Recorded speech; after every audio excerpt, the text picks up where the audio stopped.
our chaplain had to go back to work. I'm going to have him give us the invocation, please. Dear Heavenly Father, thank you for this day. Thank you for this time we've come together in celebration of our Confederate history, our Confederate ancestry. Please, dear Lord,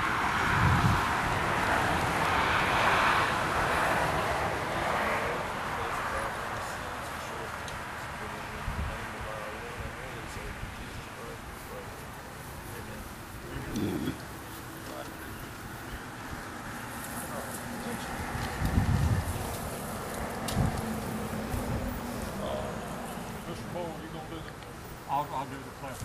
Place your flag shoulder. First of all, the pledge to the U.S. flag. I pledge allegiance to the flag of the States of America, to the republic which stands, one nation, under God, indivisible, with liberty and justice for all. Here are Georgia flag. I pledge allegiance to the Georgia flag and to the principle for which it stands, wisdom, justice, moderation, and our beautiful Confederate flag. I salute the Confederate flag with affection, reverence, and undying devotion to the cause for which it stands. Thank you. Order. Off. Thank you, Commander. In place. Rest. Ralph, I know you don't like to speak, but I swear you put so much work in this thing. I plead with you to at least make a small address.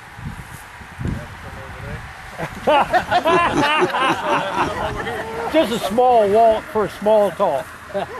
No man should work as hard as you have on this project, along with Mr. Cottons, Mr. Alden, without having the opportunity to say something. Right. well, I'd like to thank Pete Cox, the members of the Ogeechee Rifles, Richard Olive. Yeah. Richard, I mean, I can still picture him over there and that digging down there. He was down there on his hands and knees with them post hole diggers. Hole diggers wouldn't go in your own. Yeah. But I'd like to thank them. I'd like to thank the members of Ebenezer Rifles and everybody that had anything to do with this. And also that one down the road. I know that me and my wife, Teresa, who was also, she took part in putting that road on. Chapter 2 submitted UDC. And so they have a little part in this too. But anyway, I'd like to thank all these people out there. And I noticed a couple of weeks ago that me and Teresa were down there eating hamburger and fish sandwich. That's our regular. There's people still stopping on the side of the road taking pictures of that flagpole down there, and that's a good thing. I think that they can do it here, and they can do it up there on 25. So we're doing a good thing. But anyway, that's about the end of my speech. Yeah. We appreciate it. Thank you so very much. We've been very fortunate.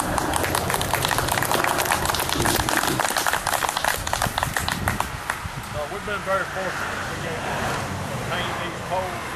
I made a comment in our own newsletter a couple of weeks ago that I'd have to check on it, but I think that you guys have been keeping up with Georgia Police just about one-on-one for everyone that they're placing on the highways out there. They're spending $38,000 for one like last weekend. Now it's fancy. You got the little hand crank. Some goes up well under 65 foot. That's $38,000 of very hard-earned money through the tax funds and everything. And as wonderful as that is,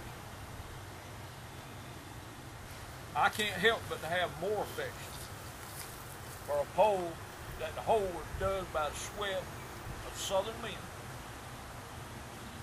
and put into that ground with your conviction, not a backhoe. I mean, for you to get in that hole and dig like that, I've dug a many a well. I was the little fella, they put my foot down in the bucket, and they could lower my little behind down to the bottom.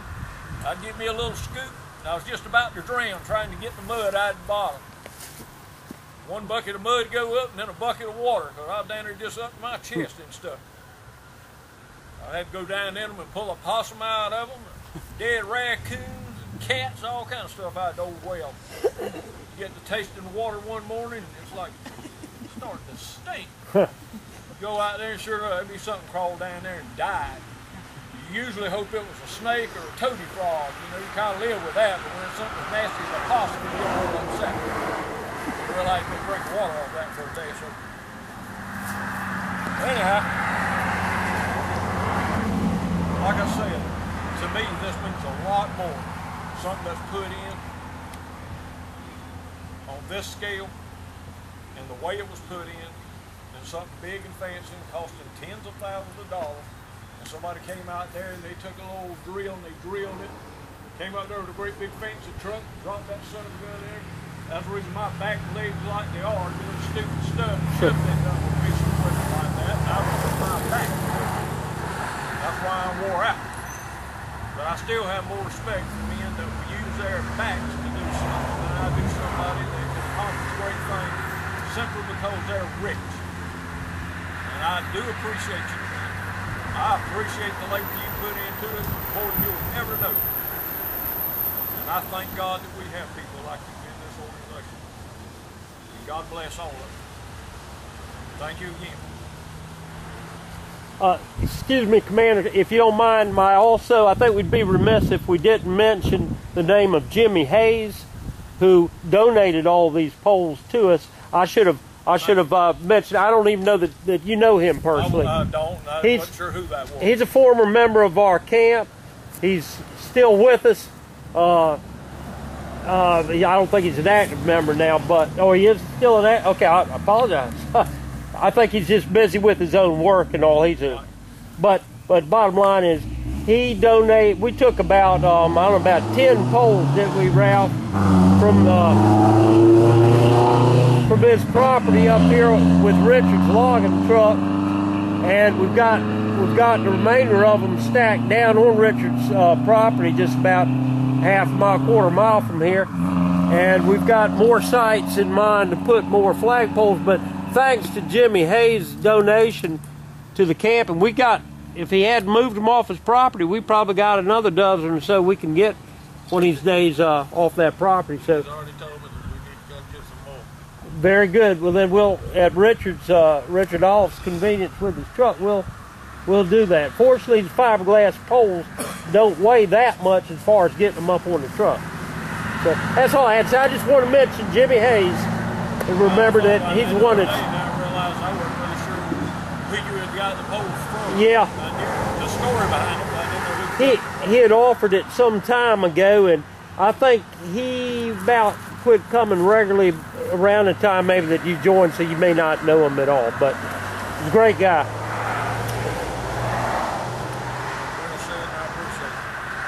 Turn this thing over to our First Lieutenant Commander, Mr. Turnage, Michael Turnage.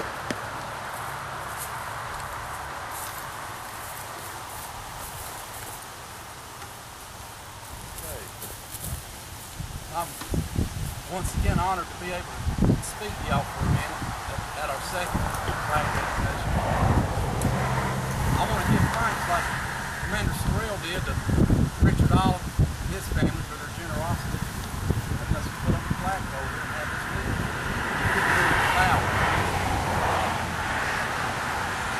This is all about our ancestors, guys. As y'all know, we're all Confederates. We all got Confederate blood in us. All of our ancestors were Confederate soldiers. And that's something that I'm so proud of, and I think all of us are. These reenactors here, in my mind, they are who our ancestors were. They were the Confederate soldiers that got up, left the plantation or left the home, and answered the call of their state to get up and defend our homeland when Mr. Lincoln sent his Yankee forces down to invade us in 64. We can't imagine what they had to go through to just get up and leave their family. I can't imagine how hard that would be, but they did, and a lot of them did. They got up, left and left their wives and families and answered their call. When I see these reenactors, I just can't help but think about what my ancestor must have looked like and where he went. I don't know, it makes me very proud. Speaking of the reenactors, we've got guys that represent the 14th Georgia Infantry. We've got guys here in the Honor Guard of Brigadier General E. Porter Alexander Camp up there in Augusta.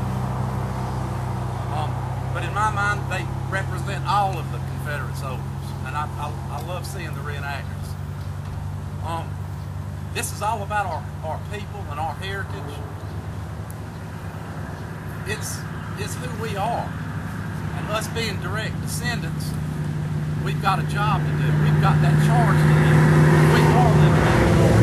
I think our ancestors will be proud of us, seeing us here today.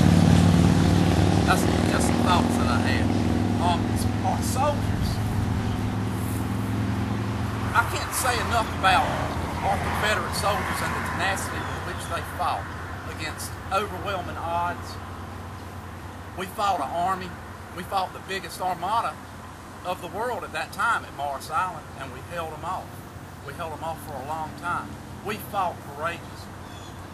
I want to read something here. I don't quote Yankees that much, but I'm going to quote something here that President, well, he ended up president, but General Grant testified before a congressional committee. This was after the war, after he's committed all of his atrocities.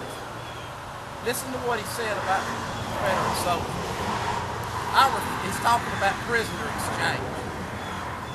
He said, I refuse to exchange prisoners because as soon as the South soldiers are released from our prisons, they rush back into the rebel ranks and begin fighting again. When Northern soldiers return from Southern prisons, either they never again enter the ranks, or if they do, not until they go to their homes in the battle